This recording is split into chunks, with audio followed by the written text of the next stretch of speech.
नमस्कार मेरे प्यारे साथियों। कक्षा 10 के बारे में बात कर रहे थे, जो राजस्थान अध्ययन की पुस्तक होने वाली थी उसके बारे में महत्वपूर्ण प्रश्न के बारे में बात कर रहे थे। जो आप कंपटीशन परीक्षाएं जो आपके 2025 और 2026 में गठित होने वाली है, आपको पता ही है कि भर्तियों का वर्ष 2025 रहा है। तो जो प्रश्न है वो आपके इंपॉर्टेंट होने वाले हैं और कोई सा भी एग्ज़ाम आप यदि दे रहे हैं, चाहे आप चतुर्थ श्रेणी से लगा करके यदि आप आरएस तक का भी एग्ज़ाम देंगे, तो उसके लिए जो जीके क्वेश्चन जो पूछे जाते हैं वो आपके यहाँ से कवर होने वाले हैं। तो चलिए जल्दी से इस सेशन को हम पढ़ते हैं और आगे बढ़ते हैं और अपने परीक्षाओं के इम्पोर्टेंट और उस नज़रिए से इन प्रश्नों को सोल्व करते हैं। अनुक्रमणिका के बारे में मैंने आपको बता दिया था। पहला अपना अध्याय चल रहा था राजस्थान का इतिहास, एक परिचय के बारे में, ठीक है। तो इसके अंतर्गत हमने कुछ 100 प्रश्न जो हैं वो कंप्लीट किए थे। प्रश्न था, अध्याय था अपना राजस्थान का इतिहास एक परिचय करके। इसके क्वेश्चन जो है वो वालेनर होने वाले हैं, ताकि समय की बर्बादी अपनी नहीं होगी और कम समय में अपन अधिक जो कंटेंट है वो पढ़ पाएंगे, ठीक है। तो 100 प्रश्न जो है वो हमने कवर किए थे। 101 प्रश्न से हमको जो है वो आगे बढ़ना था और आगे पढ़ना था, ठीक है। तो चलिए इस सेशन को हम शुरू करें और देखते हैं क्या है।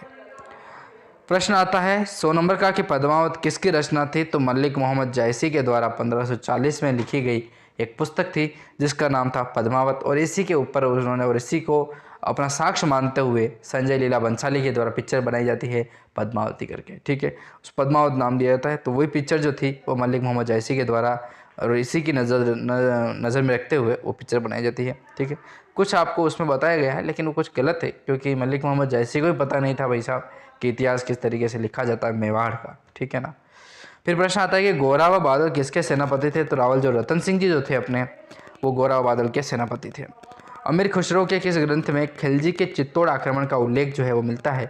तो खजाइन उन फुतू करके जो पुस्तक होती है उसमें इसका इतिहास का जो है अपने को है वो पता मिलता है। चलिए प्रश्न आता है कि गुहिल वंश की रावल शाखा का अंतिम शासक कौन था?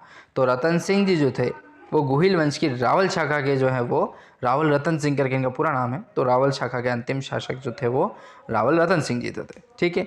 चलिए इसी क्रम में अगला प्रश्न है कि सिसोदा ठिकाने के जागीरदार हमीर ने चित्तौड़ कब जीता था? तो 1326 ईस्वी में इसको वो उनके द्वारा जो है वो जीता जाता है 1326 ईस्वी में।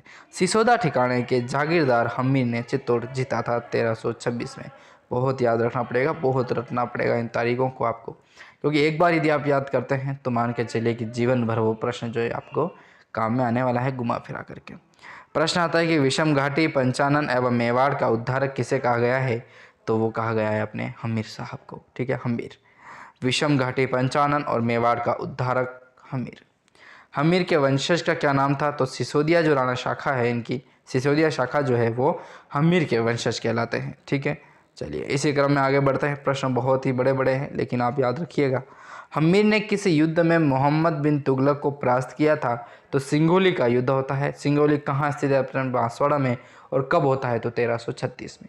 एक ही प्रश्न के अंतर्गत आपको 3-4 प्रश्न देखने को मिलेंगे यदि आप उनको नज़रिया जो है वो आप अगर चेंज करके देखें तो। कब हुआ था? तो 1336 में होता है। कौन सा? मोहम्मद बिन तुगलक को जो परास्त किया गया था हमीर ने, ठीक है ना। तो सिंगोली का युद्ध है 1336 में होता है और कहाँ होता है? अपने बांसवाड़ा में होता है, ठीक है ना। इस तरीके से आपको किसी भी परिस्थिति में इन प्रश्नों को जो है वो याद करने का प्रयास करना है। और बताना चाहता हूँ यदि आपने पीडीएफ डाउनलोड नहीं की है तो जल्दी से जाइए पीडीएफ डाउनलोड कीजिए, क्योंकि इन वीडियो को आप यदि यूट्यूब पर देख रहे हैं तो अपने आप से जो हम मुलाकात कर रहे हैं इस वीडियो के माध्यम से, वो एक प्रकार का माध्यम है। यदि आप चाहें कि पीडीएफ डाउनलोड करके आप सही तरीके से पढ़ें तो काफ़ी मदद मिलेगी।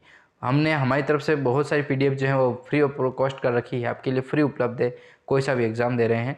लेकिन कुछ पीडीएफ जो है जिनमें हमने मेहनत लगी है या फिर हमने 30-40 पुस्तकों का जो है वो ऑफिशियल तरीके से सहारा लेकर के हमने पुस्तकें बनाई हैं और नोट्स बनाए हैं, तो उनका हमने थोड़ा कुछ कॉस्टली रखा है, वो भी ज़्यादा नहीं है। यदि हमारा 12,000-13,000 खर्च हुआ है तो हमने सिर्फ मात्र 10 या 20 रुपये रखे हैं उसके लिए। तो आप ये पीडीएफ जो है वो मिल जाएगी आपको, बहुत ही कम कॉस्ट में रखी है। तो आप जल्दी से जाइए उसको डाउनलोड कीजिए और पढ़ने का प्रयास कीजिए। हो सके तो अपने दोस्तों को भी शेयर कीजिएगा, उनके लिए हम फ्री ऑफ कॉस्ट का रखेंगे। और आप इसका प्रिंट आउट निकलवा के यदि पढ़ना चाहें तो काफ़ी मदद मिलेगी आपको, ठीक है ना।